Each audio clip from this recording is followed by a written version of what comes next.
Hello learners, let's discuss the last lecture of crop and seed production, that is, accurate use of agrochemicals and plant growth regulators.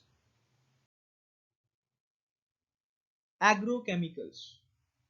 So let us understand what agrochemicals is. These are the chemical agents used on farmlands to improve the nutrients in the field or crops. They improve crop growth by killing damaging insects. They are implemented in all forms of farming sectors such as horticulture, dairy farming, etc.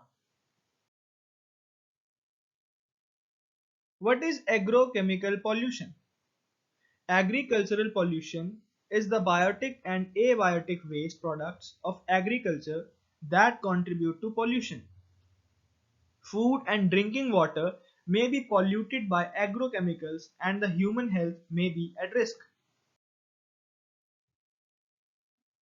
What is plant growth regulator? So let us understand plant growth regulators. They are also abbreviated as PGRs and are chemicals used to modify plant growth such as increasing branching, suppressing their shoot growth, and etc. Numerous factors affect PGR performance including how well the chemical is absorbed by the plant and much more.